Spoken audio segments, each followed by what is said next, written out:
Hi friends, সবাই কেমন আছেন? আমরা আবার আপনাদের কাছে এসে গেছি নতুন এক ভিডিও নিয়ে। তবে আজকের ভিডিওটি শুধু আপনাদের বিনোদনের জন্য নয়, বিনোদনের সাথে থাকবে গুরুত্বপূর্ণ কিছু তথ্য, ইনফরমেশন। আশা করছি এই তথ্যগুলি আপনাদের অনেক অজানা প্রশ্নের সমাধান করে দেবে। তবে তার জন্য আমার এই ভিডিওটি কোথাও স্কিপ না করে সম্পূর্ণ দেখতে থাকুন, সাথে লাইক, শেয়ার আর সাবস্ক্রাইব করতে কিন্তু ভুলবেন না। চলুন এবার আসল বিষয়গুলো নিয়ে আলোচনা করা যাক। আচ্ছা, আপনারা নিশ্চয়ই সবাই মোটামুটি ঘুরতে যেতে খুব ভালোবাসেন। আবার তা যদি কম বাজেটে নিজের পছন্দের কোনো জায়গা হয় তাহলে তো কোনো কথাই নেই, সহজেই ঘুরে আসা যায় দারুণ দারুণ সব জায়গা থেকে। আচ্ছা, এবার বলি, অনেক সময় এমন কিছু জায়গা থাকে যেখানে যেতে গেলে আমাদের অনেক দিন আগের থেকে প্ল্যান করাটা জরুরি, তবে আমরা মনের মতো একটি ভ্রমণ করতে পারবো। আজকের ভিডিওতে আমি এরকমই একটি জায়গার বিষয়ে আলোচনা করব। আমাদের আজকের স্বপ্নের সফর হলো আন্দামান ও নিকোবর দ্বীপপুঞ্জ।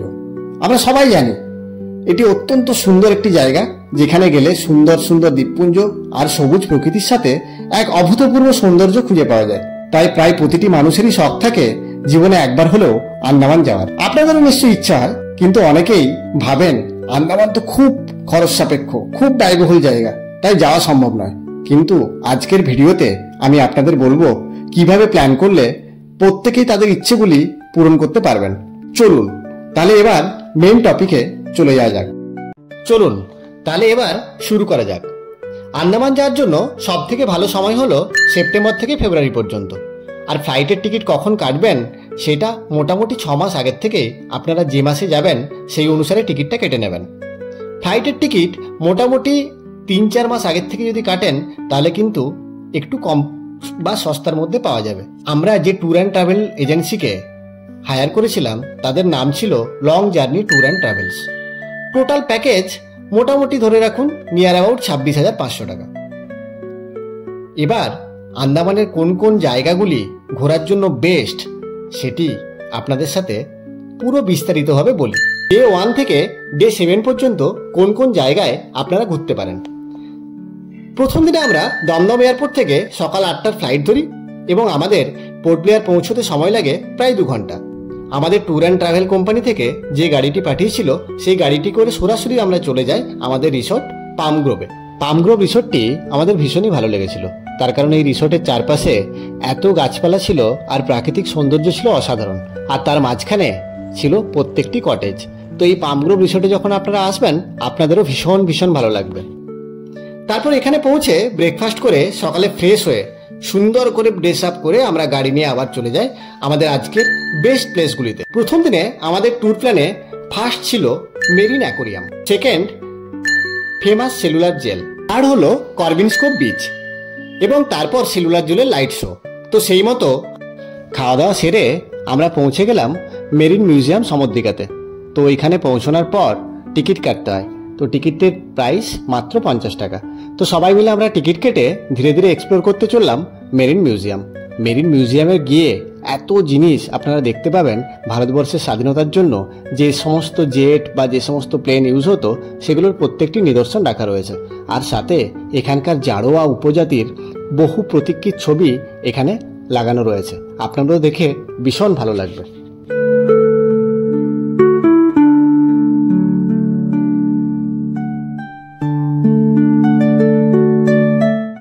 তারপর চলে যাবেন সেলুলার জেলে, যেখানে গেলে আপনারা স্বাধীনতার পূর্বে বিভিন্ন বিপ্লবী ও শহীদের অসহনীয় কারাগার জীবন সম্পর্কে জানতে পারবেন এবং উপলব্ধি হবে কিভাবে কত মানুষের নিঃস্বার্থ জীবনদানে আমরা আজ স্বাধীনতা পেয়েছি, যেটা আমাদের কাছে খুবই গর্বের বিষয়।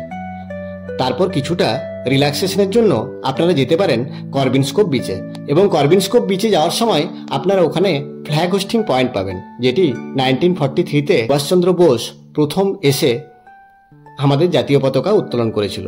তারপর সেখানে আমরা কিছুটা সময় কাটিয়ে আমরা আবার চলে যাব সেলুলার জেলের লাইট শো দেখতে, যেটি না দেখলে হয়তো আপনাদেরও আন্দামান আসাটা অসম্পূর্ণই রয়ে যেত। এই লাইট শোতে দেখানো হয় বিপ্লবীরা কেমন ছিল, তাদের কীভাবে শাস্তি দেওয়া হতো, কীরকম অত্যাচার হতো এবং এইভাবে এত কষ্টের বিনিময়ে কীভাবে স্বাধীনতা এলো। এই শোটি 1 ঘন্টা ধরে হয়। এটি দেখার পর আবার আমরা গাড়ি করে চলে যাব সরাসরি সানরাইজ গ্র্যান্ড হোটেলে, যেখানে আমরা ডিনার করব এবং তারপর রিসোর্টে গিয়ে রেস্ট করব। সেকেন্ড দিনে সকালবেলা উঠে আমাদের 5টার মধ্যে রেডি হয়ে নিতে হবে এবং তারপর লাগেজ নিয়ে গাড়ি করে চলে যেতে হবে ফেরিঘাটে। সেখান থেকে গ্রিন ওশেন ক্রুজ করে আমরা চলে যাব হ্যাভলকে। হ্যাভলক যেতে আমাদের সময় লাগবে 2 ঘন্টার মতো, তাই ক্রুজেই আমরা ব্রেকফাস্ট করে নেব। তারপর আমরা গাড়ি করে সরাসরি চলে যাব রিসোর্টে। আমাদের সেকেন্ড দিনের রিসোর্ট ছিল এলডোরাডো। আপনারা আপনাদের ট্রাভেল কোম্পানির সাথে কথা বলে পছন্দ মতো হোটেল বুক করে নিতে পারেন। এরপর রিসোর্টে পৌঁছে ফ্রেশ হয়ে আমরা চলে যাব এলডোরাডোর প্রাইভেট বিচে। কিছুক্ষণ সময় কাটিয়ে তারপর আমাদের গাড়িতে করে চলে যাব কালাপাথর বিচ, যেটি জলের রং অত্যন্ত সুন্দর, যা দেখলেই মন ভরে যাবে। কালাপাথর বিচের চার সাইডটা কেয়া গাছ দিয়ে ঘেরা, আর তার সাথে নীল জল। ভীষণই সুন্দর লাগছে চারিদিকের দৃশ্যটা। তো চলুন আমরা এবার এই কালাপাথর বিচ দেখার পর ধীরে ধীরে এগিয়ে যাই লাঞ্চ করার জন্য। তো চলুন, গাড়িতে আমরা বসে গেছি, এবার ধীরে ধীরে আমরা এগিয়ে যাচ্ছি লাঞ্চ করার জন্য। এই দুদিকের রাস্তার ভিউটা এত সুন্দর, আপনাদেরকে কি বলবো। চার সাইডে শুধু নারকেল গাছে ভরা এবং সুপারি গাছে। কথা বলতে বলতে আমরা পৌঁছে গেলাম আমাদের লাঞ্চ করার জায়গাতে। লাঞ্চ করার জায়গাতে পৌঁছে বিশ্বাস করুন এখান থেকে আর বেরোতে ইচ্ছা করছিল না। চারিদিকে এত সুন্দর মনোরম পরিবেশ, আর তার সাথে এত গাছপালা দেখে মনটা ভরে গেল। তো চলুন এবার আমরা হাত ধুয়ে খেতে বসে যাই। আর খাওয়ার টেবিলে যখন গেলাম তখন দেখলাম একদম বাড়ির মতো খাবার, এবং এত সুন্দর লাগলো। প্রত্যেকটি খাবারের টেস্ট ছিল অসাধারণ। তো চলুন ধীরে ধীরে আমরা এখান থেকে খাবার খেয়ে আমরা চলে যাব এশিয়ার বৃহত্তম বিচ রাধানগর বিচ। আর এই বিচের সানসেট দৃশ্যটি আপনারা দেখতে পারেন, যা অত্যন্ত সুন্দর, এবং সাথে স্নানও করতে পারেন। আন্দামানে স্নানের জন্য এটি একটি বেস্ট বিচ। এরপর সান সেরে সানরাইজ দেখে আমরা চলে যাব আমাদের রিসোর্টে। রাতে ওখানেই ডিনার করে রেস্ট নেব। তো এবার আসি থার্ড দিনে সকালে উঠে ব্রেকফাস্ট সেরে লাগেজ নিয়ে আমরা চলে যাব ফেরিঘাটে। তারপর ক্রুজে করে চলে যাব নীল আইল্যান্ডে। ওখানে পৌঁছতে আমাদের প্রায় সময় লাগবে 2 ঘন্টা। আপনাদের এখানে একটা ইনফরমেশন দিয়ে দিই, এই যে ক্রুজগুলি বুক করতে হয়, এই ক্রুজগুলি আগের থেকে আমাদের ট্রাভেল এজেন্সি বুক করে রেখেছিল। তো এগুলো আপনারা নিজেরাও গিয়ে আন্দামান ট্যুর অ্যান্ড ট্রাভেলসের সাইট থেকে বুক করতে পারেন। এই ক্রুজের টিকিটের দাম আপার ডেক আর লোয়ার ডেকের জন্য বিভিন্ন রকম। তো এই আপার ডেকে যদি আপনি যেতে চান, ওখানে প্রায় 1700 থেকে 1900 টাকার মতো লাগে, আর লোয়ার ডেকের ভাড়াটা মোটামুটি 1200 থেকে 1300 টাকা। তো এইখানে সবাই বাইরে ডিজে সিস্টেম থাকে, তো সবাই ডেকের মধ্যে নাচ করতে করতে, গান করতে করতে, অথবা কেউ চিপস খেতে বা কোল্ড ড্রিঙ্কস খেতে খেতে সময়টা কাটিয়ে দেয়। আর পুরো যদি ক্রুজের কীভাবে আমরা এনজয় করেছি সেটা যদি দেখতে চান, তাহলে আমাদের মেন ভিডিওতে পুরো ডেসক্রিপশানে দেওয়া রয়েছে লিঙ্ক, ওইখানে গিয়ে অবশ্যই পুরো ভিডিওটি দেখবেন। আপনাদের আশা করি খুব ভালো লাগবে। তারপর গাড়ি করে হোটেলে পৌঁছে ফ্রেশ হয়ে ওয়াটার স্পোর্টসের জন্য রেডি হয়ে নেব, ভীষণ এক্সাইটেড। এবং তারপর গাড়িতে করে চলে যাব নীল আইল্যান্ডে। আন্দামানে আসবেন আর ওয়াটার স্পোর্টস করবেন না, তা কি কখনো হয়? তো আন্দামানে এলে তো ওয়াটার স্পোর্টস করতেই হবে। তো ওয়াটার স্পোর্টস কোথায় কোথায় করবেন সেটির সম্বন্ধে আপনাদেরকে বিস্তারিতভাবে বলি। দেখুন, আমরা করেছিলাম নীল আইল্যান্ডে, আপনারা হ্যাভলকেও করতে পারেন। নীল আইল্যান্ডে যে যে ওয়াটার স্পোর্টসগুলি হয় সেগুলি হলো scuba diving, banana riding, jet ski, আর সাথে প্যারাসেলিং। তো এবার আপনাদেরকে বলি কোনটা করতে কীরকম কী খরচা লাগে। স্কুবা ডাইভিং করতে মাথা পিছু 3000 থেকে 3500 টাকা লাগে। ব্যানানা রাইডিং করতে লাগে 600 টাকা, জেট স্কি করতে লাগে 600 টাকা, আর প্যারাসেলিং করতে আপনাদের লাগে 3000 টাকা। বন্ধুরা, স্কুবা ডাইভিং করার জন্য আপনাদেরকে একটা ইনফরমেশন দিয়ে দিই। যখন আপনি স্কুবা ডাইভিংয়ের ফর্ম ফিল আপ কমপ্লিট করে ফেলবেন, তখন আপনার সাথে একজন ট্রেনার দেওয়া হবে, এবং স্কুবা ডাইভিং করার জন্য ওদের নিজস্ব ড্রেস রয়েছে। ড্রেস আপ করে আমরা সবাই পৌঁছে যাই ট্রেনারের সাথে, যেখানে আমাদের স্কুবা ডাইভিং হবে। তো স্কুবা ডাইভিংয়ে প্রথমেই আপনাকে ট্রেনিং দিয়ে ওরা শিখিয়ে দেবে কীভাবে জলের নিচে গিয়ে আপনি অ্যাক্টিভিটিস কোন সাইন দেখাবেন, আর কীভাবে জলের তলায় নিজেকে সার্ভাইভ করবেন। তো নিচের যখন জলের তলার নিচটা যখন আমরা এক্সপ্লোর করলাম, জাস্ট অসাধারণ লাগলো। আপনারা আমাদের পুরো ভিডিওতে গিয়ে কমেন্ট বক্সের মধ্যে দেওয়া থাকবে লিঙ্কটি, ওইটিতে গিয়ে ক্লিক করে অবশ্যই ভিডিওগুলি দেখবেন। আশা করি আপনাদের খুব ভালো লাগবে। তো স্কুবা ডাইভিং সেরে নেওয়ার পর আমি আর অঙ্কিতা দুজন মিলে করে ফেলি জেট স্কি। জেট স্কি তো এত মজা পেয়েছি, ভীষণই ভালো লেগেছে। তাই সবাই অবশ্যই এই ওয়াটার স্পোর্টসগুলি ট্রাই করবেন, এবং ওয়াটার স্পোর্টসগুলি সম্বন্ধে জেনে আপনাদের কেমন লাগলো আমাকে কমেন্ট বক্সে অবশ্যই জানাবেন। ওয়াটার স্পোর্টস করার পর আমরা লাঞ্চ করে নেব, এবং তারপর বিকেলের দিকে ভরতপুর বিচ এবং লক্ষ্মণপুর বিচের অপূর্ব সূর্যাস্ত দেখার পর যখন আমরা রিসোর্টে ফিরে যাচ্ছিলাম, ওই যে রাস্তাটি ছিল, বিশ্বাস করুন আমার আর অঙ্কিতার ভীষণ ভালো লেগেছে। আর তারপর যখন যশোদা রিসোর্টে গিয়ে পৌঁছোয়, দেখি পুরো আলো দিয়ে সাজানো আমাদের রিসোর্টটা কি সুন্দর লাগছে। প্রত্যেকটা বাড়ি পুরো কটেজের মতো, আর সাথে রয়েছে অনেক ফুল গাছ। তো চার সাইডটা আপনাদেরকে দেখিয়ে চলুন এবার আমরা ডিনার করে নিই। আর ডিনারের মধ্যে যদি থাকে গরম রুটি, চিকেন আর ভেজের জন্য পনির, মিক্সড ভেজ আর ডাল, কার না ভালো লাগে বলুন তো। এবার আসি চতুর্থ দিনে। চতুর্থ দিনে সকালে উঠে ব্রেকফাস্ট করে চলে যাব আমরা ন্যাচারাল ব্রিজে। ন্যাচারাল ব্রিজে পৌঁছানোর পর প্রকৃতির যে কি সৌন্দর্য হতে পারে, যদি আপনারা ন্যাচারাল ব্রিজটা না দেখেন কখনো বুঝতে পারবেন না। আর সাথে ন্যাচারাল ব্রিজে গিয়ে আপনারা পার্সোনাল ফটোশ্যুটও করতে পারেন। তো বাইরেই ক্যামেরাম্যানরা বসে থাকে, যেরকম আমি আর অঙ্কিতা শ্যুট করিয়েছিলাম। এখানে শ্যুট করাতে মোটামুটি আপনার 1000 টাকা মতো লাগে। তো আপনারা ওখানে শ্যুট করতে পারেন। আর ওইখানে গিয়ে আমাদের গোপ্রোর ক্যামেরায় ধরা পড়লো কত রং বেরঙের মাছ। বিশ্বাস করবেন না, এগুলো আমরা পাড় থেকেই দেখতে পেয়েছি। এত সুন্দর মনোরম দৃশ্য। ওইখানে কিছুটা সুন্দর সময় কাটানোর পর রুমে এসে লাগেজ নিয়ে আবার চলে যাব ফেরিঘাটে। ওখান থেকে ক্রুজে করে চলে যাব পোর্ট ব্লেয়ার। আর পোর্ট ব্লেয়ারে পৌঁছেই লাঞ্চ করে আমরা চলে যাব চিড়িয়াটাপু আর মুন্ডার পিক পয়েন্টে। মুন্ডার পিক পয়েন্টে যখন আপনি যাবেন, দু সাইডের রাস্তাগুলো খুব সুন্দর, এবং আন্দামান শহরের মধ্যে একটা জিনিস দেখলাম, ভীষণ পরিষ্কার পরিচ্ছন্ন। তো মুন্ডার পিক পয়েন্টে যখন পৌঁছলাম, এত সুন্দর মনোরম পরিবেশ, আপনাদের কি বলবো। রাস্তা দিয়ে যখন আমরা হেঁটে যাচ্ছি, এক সাইডে দেখুন পাহাড়, আর পাহাড়ের সামনে কোনো এক নদী, আর সাথে সূর্যাস্ত। কি অপরূপ দৃশ্য বলুন।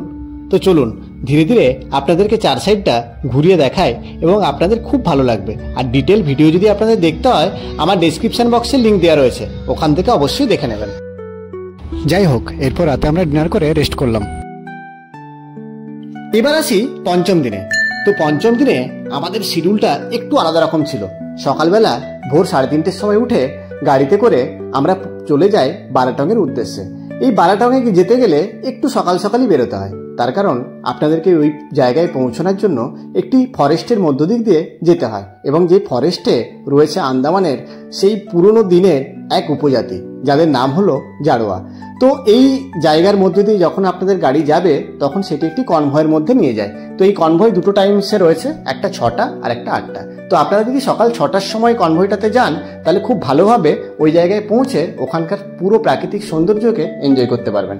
তো আমরা কিছু দূর যাওয়ার পর যখন দেখলাম প্রায় অনেক গাড়ির লাইন পড়ে গেছে, তো তখন মোটামুটি ঘড়িতে প্রায় ধরুন 5টা বাজে। রাস্তার ধারে প্রচুর সাউথ ইন্ডিয়ান রেস্টুরেন্ট রয়েছে। তো আমরা ওখান থেকে ইডলি আর বড়া পাও খেয়ে দেন আমরা রওনা দিলাম বারাটাং রিসোর্টের উদ্দেশ্যে। আর বারাটংয়ে যখন আমরা যাচ্ছিলাম, রাস্তাটা এত সুন্দর, চারিদিকে প্রাকৃতিক সৌন্দর্যতা, আর তার সাথে যদি বৃষ্টি, অসাধারণ দৃশ্য আপনাদের সাথে শেয়ার করতে করতে আমরা পৌঁছে গেলাম বারাটাঙে। আর বারাটাঙে গিয়ে ওখানে জেটিতে করে ঝিলটা পেরোতে হয়। তো আমরা যথারীতি পেরিয়ে গেলাম। আর এইখানে মোস্ট প্রবাবলি যার টিকিটের দাম হচ্ছে 300 টাকা।